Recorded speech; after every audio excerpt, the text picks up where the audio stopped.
Hello, my name is Mary Ann Barnett, and I'm the Transition Coordinator for the Wisconsin Educational Services Program for the Deaf, Hard of Hearing, and Deafblind Outreach. Thank you for watching this segment of our virtual job fair. Today, I have the honor and privilege of having my colleague, Heidi Hollenberger, conduct the interview with our guest today. Take it away, Heidi. Thank you, Mary Ann. My name is Heidi Hollenberger, and I'm the Educational Diagnostic Consultant for the Deaf and Hard of Hearing Outreach Program. And we are joined today with Valerie Leake from Mueller Sports in Prairie du Sac, Wisconsin. So Valerie, please introduce yourself. Hi, I'm Valerie Leake. I'm the Human Resources Director at Mueller Sports Medicine Company in Prairie du Sac, Wisconsin. And can you please explain your role and your position within the company? So my role is to find great talent and then shepherd them through the entire life cycle of an employee. So through performance issues, through training, through if they decide that they're going to separate from us for some reason, I will help them through that process. When people retire, I help them through that. I also am responsible for the safety at the organization. Safety is critical in a manufacturing environment, as well as things like employee engagement, making sure people have fun when they come to work, that they enjoy working here. And I also have responsibility for our legal, so like making sure we're in compliance with all the different legal statutes and laws that pertain to employment. That sounds like a very busy job. How long have you been in your current position? I've been at Mueller's for 8 months. However, I've worked in human resources for, I'm going to age myself here, 30 years or so. But I enjoy it, and it's fun to be working in a manufacturing environment for a privately held family organization. So please give some history of the company, when it began, where the headquarters city is located, and something which the company is known for. I know that you mentioned a few of those already in the responses, but if you could address those, that would be great. Sure. About 60 years ago, Kurt Mueller had been working as a pharmacist in Chicago for Walgreens, and he decided that he didn't like having other people tell him what to do. So he came home to Prairie du Sac, and he worked with his father at his pharmacy. And in the evenings, he would go in the basement and he would try to make these ideas he had for how people could be safer when they play sports, or if they were injured, what they would do. So over the years, he and his father worked together, and one of the first products that they created was the hinged knee brace. And so this was really a big accomplishment because Kurt was a basketball player at UW-Madison, and he graduated from there with a pharmacy degree in pharmacy. And when he played, there was no way to save, to protect yourself or your knee, or if you had an injury. And so he came up with this idea that you would put a hinge and then you could still move, but you would have protection for your knee. That sort of took off. He patented it, and he still holds the patent today. And we eventually, through some growth of the company, and the biggest growth came when we got the Walmart and Walgreens contracts. And you have to remember, this was back when Walmart and Walgreens were really small, and it was right before they took off and added all these stores, and we were on the ground floor, and that really spurred the growth. We've always been located here in Prairie du Sac, Wisconsin. We have about 200 acres that we manage, and 8 buildings on those 200 acres. Our employees have access to all of the facilities. We have a driving range for if you like to play golf. We have a horse stable with a full-in riding arena. We have a couple guest houses, community gardens, walking trails, things like that. We do also have 10 people that work in other parts of the country that are responsible for sales. And then we have a group of people here that travel quite a bit internationally, and they go and work with distributors in China, Singapore, Taiwan, Mexico, South America, and we're starting to get into Russia and starting to expand into some of that previously, what used to be called the USSR back in my day, but now is Russia. And so it's really exciting because you get to experience and kind of know what's going on in the world within this small little group of company. We do. We also have about 140 total employees, and majority of them work here in Prairie du Sac, and it's really fun. Yeah, it's a beautiful building. When I drive past it, it is a beautiful building. And for people watching this, if they don't know where Prairie du Sac is, we're about 25, 30 miles north of Madison, on Highway 12 between Madison and the Wisconsin Dells, about halfway in the middle. So it's really a very small community for having such a big, like, to me, it is an international company. Like, it is an international company. To know that it's in this little teeny tiny community relatively is really quite exciting, I think. So what would you suggest to young people who would like to apply and work for your company?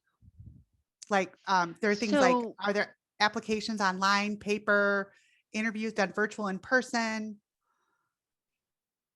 Yeah, so there's sort of two ways that you can work yourself into Mueller. So if you're somebody who maybe has found school isn't something that you're interested in pursuing post high school or things like that, we have a manufacturing facility. The nice thing about the manufacturing facility is it's clean because we produce medical devices, so it's spotless. Like, the floors are clean, you walk out, you're clean every day. It's not like what you see on TV where people are dirty and they do really hard labor. Most of what we do is taking a part that was maybe produced in China, Taiwan, Singapore, something like that, and then we repackage it for whatever Walgreens, Walmart, Dollar General, or another retailer may want. We do work with a company called VARC, VARC, and they work with developmentally disabled individuals, and they do a lot of our blister packs for quench gum or putting things in packages where they need to be shrink wrapped. And so we'll send materials to them and they'll do that. The other way is if you are somebody who's pursued school, either an associate's or bachelor's or what have you, we have a number of professional positions, whether it's marketing, sales, it could be engineering. We hire industrial engineers, mechanical engineers, biomedical engineers, again, following back to that medical process, project managers, HR people. So, like, as a company, we're like your normal everyday company for some of those positions, but then we also have, about 40 people who work in that manufacturing facility. So I think for the community our size, we offer a great opportunity for a stable work environment for people, whether they're pursuing, sort of their normal daily life and have a job, or whether they have a career choice. They have a lot of options here at Mueller. And it sounds like that also provides options for advancement. So maybe you start out in the manufacturing and decide, hey, I kind of like what marketing, or I like the idea of sales, or I like the idea of, something else, project management. And so that might encourage somebody to go back to school to get a degree and then be able to advance in the company. Yes, I would say that that's happened in the past. Sometimes we get people who start working in the factory and then will move into customer service or what we call inside sales. It really takes a person who wants to learn a lot about our products and can answer those questions. And so you do learn a lot about it in the factory because you know where it came from, how it gets here, how it gets shipped out. So those are good transferable skills if you want to then move over to what we call building one, which would be our corporate and over, company office, versus building three, which is our facility for manufacturing. So when people want to, let's say somebody is interested in applying at Mueller, I guess my first question would be, how often do job opportunities open at Mueller Sports? Yeah, so the manufacturing facility generally has a really good retention rate. And so those don't often open. We, by chance, right now have 3 positions open, and I'm having a very hard time finding somebody to fill them. But those are always put on Indeed. Indeed is probably the place for almost any job that you're going to go find it. We also use LinkedIn. And of course, we have postings on our own website. that will get people to what jobs are posted. Obviously, I think like most companies, we don't really advertise in the newspapers anymore, but we will if somebody's at a school, like let's say a private school or a UW school or a tech school, we will advertise for entry-level positions in those locations on a site called Handshake. And then for the plant, just recently I sent out some information to all the local schools in case they had students that were maybe finishing up graduation, weren't looking to go on to school, and maybe were looking for a solid place where they could get a decent wage and some good benefits. We don't usually take walk-in applications. We do have a paper application someone could come in and fill out, but generally we would like people to apply online through whatever posting we may have available. Excellent. And so right now in the world of COVID, I'm sure your interviews are virtual, but do you still do in-person interviews? Is that something that you see changing in light of COVID? Yeah, so I think before COVID, we probably had people come in 2, 3, 4 times to interview. And now we typically do a phone screen via Teams or maybe just the normal phone screen. Sometimes people get really nervous when they first talk to you on like a video, but I do like to see people. It does help get a better feel. That's the whole value of an in-person interview, is you get to see someone's body language. You get to see how, if they're really nervous or not. Teams goes a long ways, or virtual Zoom meetings, things like that. Our second round is usually with the hiring manager, and that's a Teams meeting. So we try to do it virtually online for that. Once we are on board, HR and the hiring manager, then we usually will either, depending on the location of the person and the position, we'll either do like 2 or 3 hours worth of Teams calls with our executive team, broken up like 2 people each hour. Or if it's somebody local and it's somebody that, and it's a position that's maybe a manager or higher, a lot of times we'll bring them in for a couple different rounds. What we do is we have a boardroom that has the traditional very long board table in it. We'll put one person at one end, one in the middle, and one at the other end. So we maintain social distancing, we wear our masks, we sanitize, but then we're able to meet that person face to face. So if there's a couple interviews, then usually that last one will be with our president and our CEO get together and they interview everyone. So if it's a plant position, sometimes they may not do the plant positions. It just depends on how quickly we kind of go through. That's usually more like a 1 or 2 interview process for those. But any other position, they're going to interview that candidate. And really, they're not so much interviewing as they're selling the company and making sure the person understands culturally that they're joining a team. This isn't a one-person show. This is a team. We work in sports and we work as a team in that arena. So that's really important that everyone understands that. You know, the other way people describe it is a family. And our core values are the Mueller family and then we have bullet points that feed off of each of those letters. And so that is really important to us. So that's usually how we interview. I love like hearing this because it sounds like it comes from leadership that sort of drives that whole idea of family. So it's one thing to have family sort of at the base level, but to know that it goes all the way up to leadership, like that's amazing. I mean, I think about the positions that I've had and it doesn't even go as high as like the top leadership. Like working for the Department of Public Instruction, I can tell you that the state superintendent has never sat in, on an interview with me anyway. Yeah, it really does. That is a huge difference working for a organization that is owned by a family versus even working for an organization that's maybe so like in your case, you have somebody that got hired into a role and they lead the organization. There's still sort of, even no matter how good that job that person does, you don't have that same connection that you do. Like our owner, Brett Mueller, comes in every Saturday with his wife and works for a few hours. And he really appreciates it if everyone else is sort of at home because he sees this as his home. He grew up here. His dad started him working at age 14, going out selling with his dad. And so for him, this is like when keeping it up, maintaining it, the facilities, the grounds, all of that, it's his home. This is his legacy. This is his dad's legacy, and it's really important. And it's really easy to get behind that type of a culture. You know exactly what it is. I tell people all the time, if you don't like how something is done here, and somebody with the last name Mueller told you that that's how it was going to be, look up when you drive in every day. You go through a big sign that says Mueller. It's really easy to understand that they're the people that get to make the decisions, and it makes it very easy to work here. Oh, I love it. 3 openings, huh? So looking at dress code. So do you guys have any sort of rules around dress code?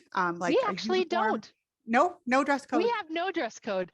Our employees are, well, we call them associates. Our associates are allowed to wear anything that they want as long as it is appropriate, meaning it can't be it can't have vulgar language, it can't have vulgar images, you need to be covered, but people can wear tank tops if they want.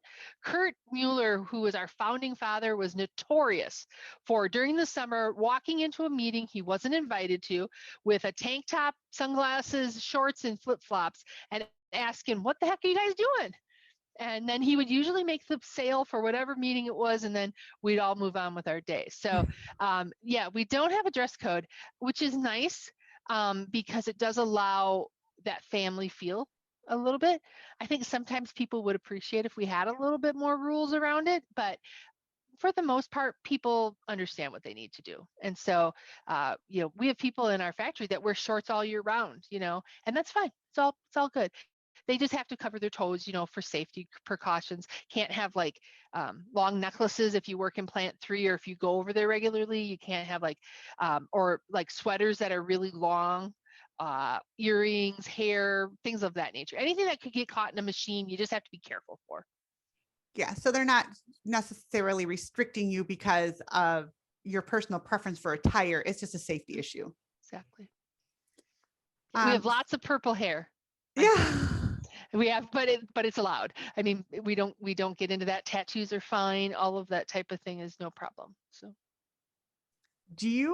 So coming from Mueller, who is known for their Quench gum, do you allow gum during work hours? Yeah, of course we do. There's Quench gum everywhere. Quench is actually coming out and going to be rebranded with a new packaging and new formula that really speaks to replacing electrolytes and things like that this year. So yes, we will be promoting, and we do have Quench gum pretty much anywhere you go, including my desk drawer. So yes, gum is allowed. We also, again, we if you go back to family, you know, this is their house. So we also don't really have a problem with people respecting the house, meaning they throw their gum in appropriate receptacles. You know, same thing with cleaning up after yourself. I'm very impressed here that people do treat this as though it's their home. Yeah, I still haven't been able to ever really eat Quench gum. I love the idea of it, but it is so sour. And for me, it seems very sweet sometimes, like depending on what flavor you have. And they've done some stuff around that. They've actually got it now where it's all natural flavorings and stuff. So I think the new formula people are going to be really excited about, especially if you were like us and we grew up where Quench gum in the 80s, Quench gum was a big thing. And Kurt used to go out he'd go to a city with a bag of Quench gum, and he would go to every retailer and try to sell them how they needed to be stocking Quench gum. Kurt believed in everything he did, and it still follows through today. Love it. You were talking about that you treat this like a home. So does that mean food and beverages at the workstation, or do you prefer them? Do you have designated areas for food and beverages? So every floor of the building, we have 2 floors in our corporate facility and 1 floor and the factory, all have very, very nice lunch rooms that people can utilize. Back before COVID, there were free donuts and fruit every day. For people, and of course coffee, and we own our pop, I grew up north, so it's pop, own our soda machines, and so we get soda for like 50 cents a can versus like what you would get if it was a company coming in. We, of course, with COVID have had to stop all that, and hopefully one day we'll come back with something similar. I'm not thinking donuts every day is really a wellness initiative, so probably not that, but we definitely will. I eat at my desk every day. You know, I mean, obviously our IT people prefer if we keep beverages away from our keyboards and such, but no, we don't have restrictions. In the factory, of course, you can't really eat at your workstation. But obviously here in the corporate office where I'm sitting behind a desk all day, we can, and we're encouraged to, kind of, as long as you're being, how do I say it? Courteous, cleaning up after yourself, if not spilling, things like that, you're more than welcome to eat at your desk. Or we have TVs in all the break rooms, so a lot of people will go in and watch a cooking show while they eat or what have you. So yes, there's a lot of flexibility around that. Yeah, so it's definitely going back to manners and It what is. we learn about, In hopefully, kindergarten. yes, what we learned in kindergarten. All we So ever needed to know, we learned in kindergarten. that is the truth. And so you already said that there really isn't a dress code.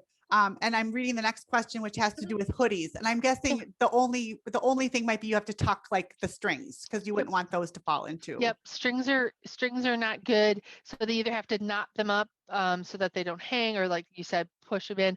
Our facilities are both air conditioned and heated. So even if you're working in the factory, again, we don't really have big machines that are creating a lot of heat, but people certainly are in a very comfortable. And so you typically see people in like jeans and t-shirts and that kind of thing. But yeah, if they want to wear a hoodie, that's fine. We just can't have the strings. Yep. So what are the rules for personal phone use? We're in this world of everybody having cell phones. Yeah. So what kind of rules do you have on that? Yeah. So obviously you need to do your job.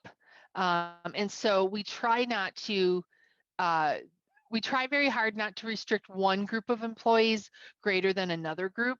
There are certain things I can't do for certain employees because of pay laws and things like that. But if we can allow everyone the same opportunity to have a cell phone available for emergencies or whatever, we will do that. For instance, I get texts all the time from candidates sometimes, so I always have to have my cell phone on me. So why is it that my assistant shouldn't have that ability? So we allow it. And my perspective on it is, if anyone was abusing the privilege of having it be available, that's a performance issue that then we deal with accordingly, according to that issue. Yeah. So because for students or for employees that would have a hearing loss, who maybe don't use spoken English and you don't have an interpreter handy, texting is a very easy way for them to use communication. And so it sounds like they would be able to do that. But also in the case of an emergency, they could use it immediately, but to otherwise wait until there's a natural break to be able to use that cell phone. We allow 2 paid 15-minute breaks and 1 30-minute unpaid break. So they do have a lot, and we try to be very flexible. So if somebody has like an appointment at the very end of the day or the very beginning, we'll either let them come in early, stay late, but we also provide 24 hours of personal time, and then of course your vacation time if those types of things come up that you need to take time off for. Can they use their phone like these are for, I'm thinking of students that are hard of hearing. Can they listen to music? Yeah, we have people who do that. It may not be as prevalent in the factory, and the only reason would be is we do have forklifts and things like that. So, but I think if you're a person who generally is in one area, we do have music in the factory. So I think they all sort of agree on whatever station of the day it's going to be. But anybody in the office environment certainly could, as long as you can continue to hear your phone when it rings and such. And then the other situation would be is in the factory, you may not be able to in terms of safety, but. Yeah. And that's sort of the theme I'm hearing all the way through is you don't impose restrictions unnecessarily. They're all seeming to revolve around the safety factor. So how do employees clock in and check in, clock out? Do you guys have an actual punch card? No, we have a fob system. So you get a key fob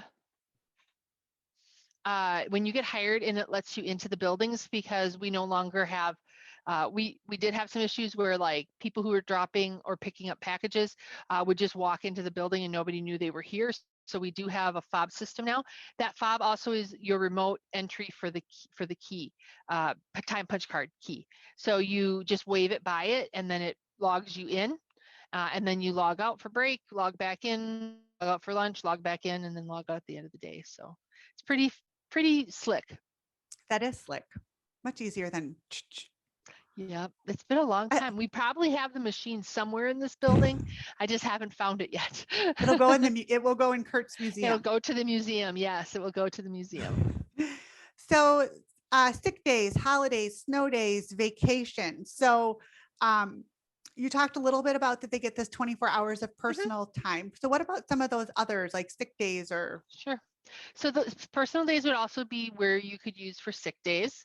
And then vacation days, typically your first year is prorated. People that work, anybody, if they start and it's an entry level, kind of your first job or whatever, you start with 80 hours, again, prorated for however many months you work your first year. And then we have a schedule that goes up pretty much the first 5 years, you get like an extra day every year of vacation. And then when you get here longer, sometimes it skips a couple of years, but then you cap out at 4 weeks. If you're an experienced person that we're hiring in for like a professional role, a lot of times, obviously, that's a negotiation piece that somebody will negotiate. But yes, we get that. Inclement weather like snow days, we're open all the time because, of course, we're international. So we try to make sure somebody's here. We've obviously, with COVID, found out there's a number of positions that could work remotely and it be seamless in terms of the customer experience. So we try to do that as if we were to have a snow day. We do have a policy called inclement weather. It doesn't provide you any extra days, but it does it provides our context around safety when it refers to the weather. So whatever the weather may be that may hinder you or make you feel uncomfortable about coming or staying or going to work, we're all in favor. It's your decision. We want you to be safe. But as we all know, sometimes my road may be plowed, your road may not be plowed. You may have a bridge you go over and it's flooded in the spring. So I'm not going to sit and try to make a decision for 140 people. You make the decision for you. If you're a person who can work from home, work from home. If you're a person who can't, you'll have to take one of your days off to cover that day, or work with your manager and see if, depending on workload, if you possibly could work extra other days to cover some of the time. We try to work with everyone. We don't want anybody feeling as though they're being punished for something that they don't control, like the weather. So for vacation, because like sick days, if you have a doctor's appointment, you know those ahead of time. Otherwise, sometimes you don't know until the morning of or the night Yep. before.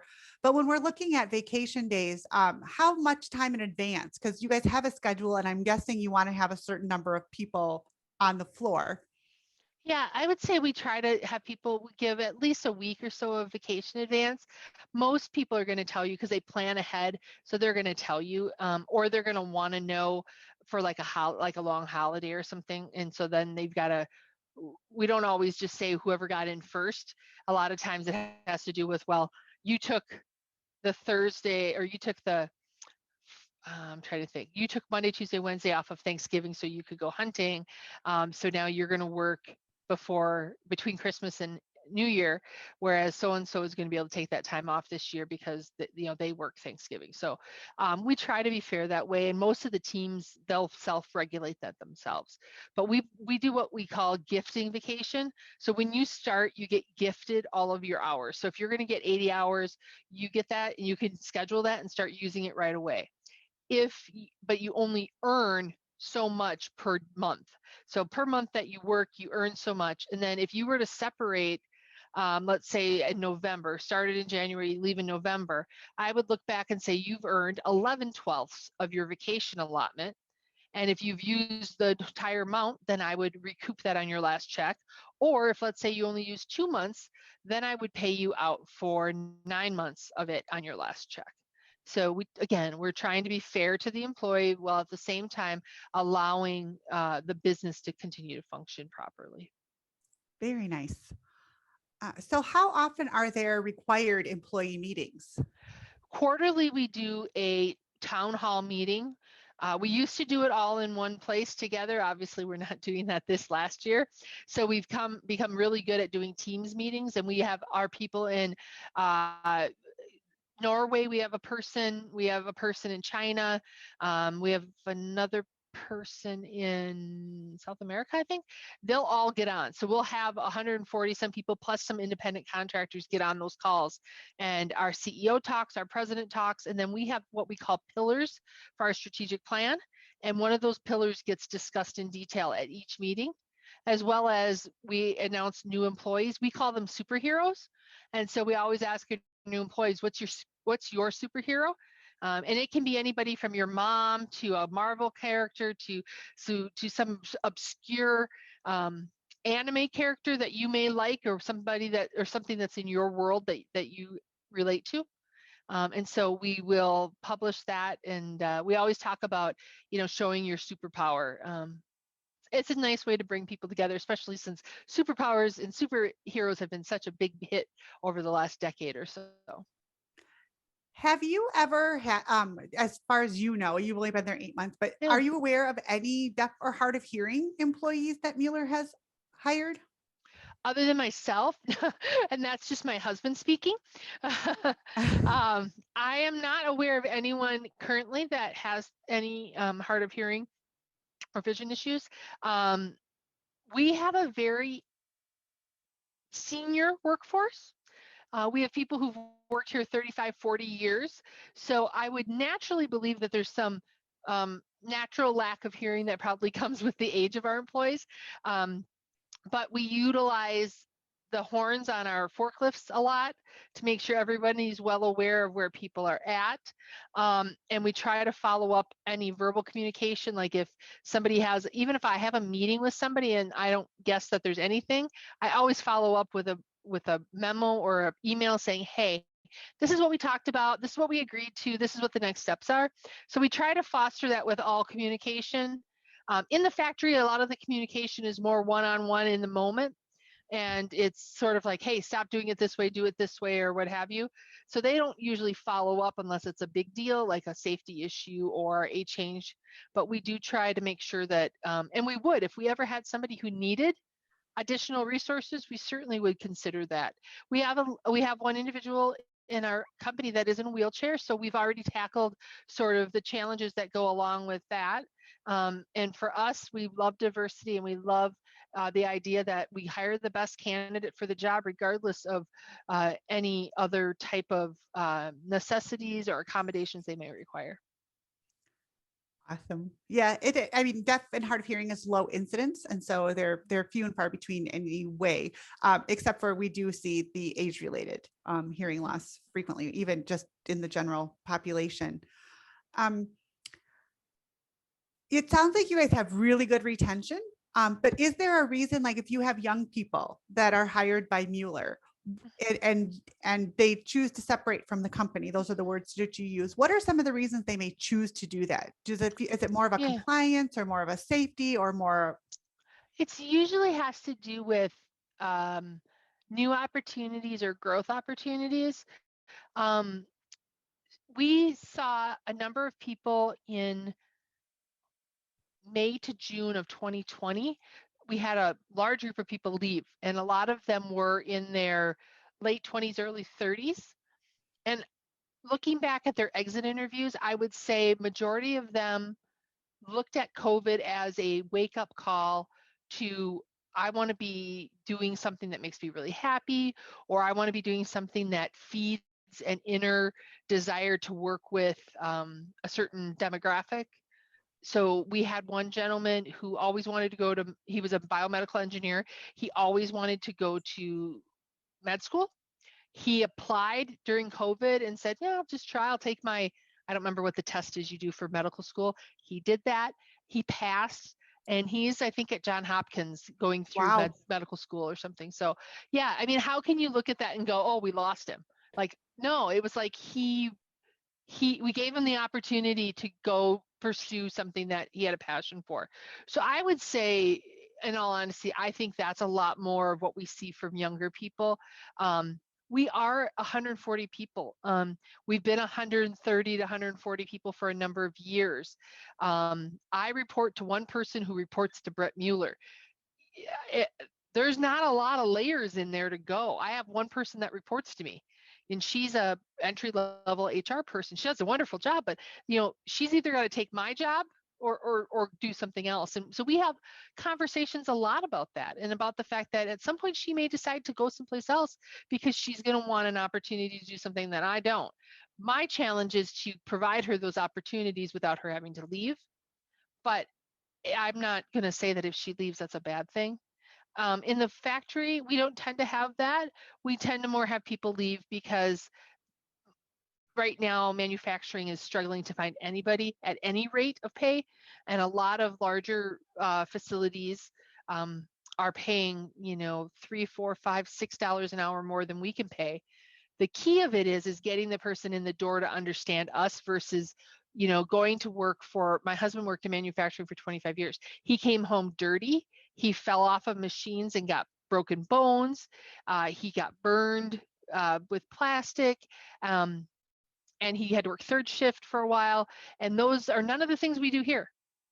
You know, we don't have those types. Our biggest report for workers' comp is a slip in the parking lot on ice. Oh, So for a manufacturing environment, that's very odd because you typically would expect it to happen within the factory, and we don't have that. So yeah, most of the time when people leave, it happens for the factory, it tends to be more money. And for the professional people, it's probably room for advancement that sometimes we just can't provide. what is the best part of working for Mueller Sports? Wow. Boy, there are a lot of great things about working, and I think a lot of times that's really just depends on where you are in your life. I like the simplicity of it. Brett Mueller owns this company, period. I'm not working for a CEO that got assigned by a group of I used to work in banking. So a group of banks all own 2% of this company, and they decided they're going to hire this guy. Now this guy is running this company however he wants to, but doesn't really have any vested stake more than I do in the company. I like it that Brett is Brett Mueller. His last name Mueller. He owns this company. I know who I work for, and I know where the buck stops. I like that. But that's where I'm in my life. I think other people come here because of the connection we have to sports. You know, we work with every professional team. It could be that we work on trying to get their business, or it could be that they 100% use what we do. Some people come here because of our connection to the UW. The Mueller family donated a large sum of money to create the training center at Camp Randall on the UW-Madison campus. If you watch any basketball game at the Kohl Center, you will see Mueller Sports Medicine on all of the padding that goes around the ends of the hoops. So yeah, you're going to see, you know, we're community. We're part of Wisconsin. And so some people, that's really a big deal. Some people, it's the fact that we're a community-based company. They want to live here. They want to raise their kids here. They want to work here. And so I think that's a big thing, different for all people. But I think the most of what we hear is they like the fact that they know it's Brett Mueller. It's the Mueller family. And I think the Muellers give back to their employees in a number of ways. And I don't think anybody looked at this last year and said, oh, you know, I'm not getting my fair share, but I bet you the family is. I think they said, gosh, I bet the family really sacrificed for us, because we had no layoffs in COVID, none. We had a certain period of time where everybody worked 4 days a week instead of 5. So technically that's a 20% reduction in pay, but nobody lost their job. And I don't think there's a lot of companies that can say that. I love it. Like I keep saying that I love this. Like I'm learning more. This isn't right in my community, and I'm learning more about Mueller Sports today than I did before. So I'm going to finish this up with a final question. What is your best advice to a potential new employee? Oh boy. And I think this advice is regardless of where you work, whether you work at Mueller or whether you work someplace else. I think your best advice is to come in and make sure that you absorb. Your first job is to absorb the culture, absorb your duties, really know everything, ask why a lot, figure out what you're doing and why you're doing it before you start thinking about, oh, this is how I want to do it. This is something I've done my entire career. I come in and I break it literally down to the last piece of paper I'm responsible for, like the last duty, doesn't matter how simplistic it is. and then you build it back up from there. So once you know everything you need to know, then you turn around and you start saying, okay, I could do this better.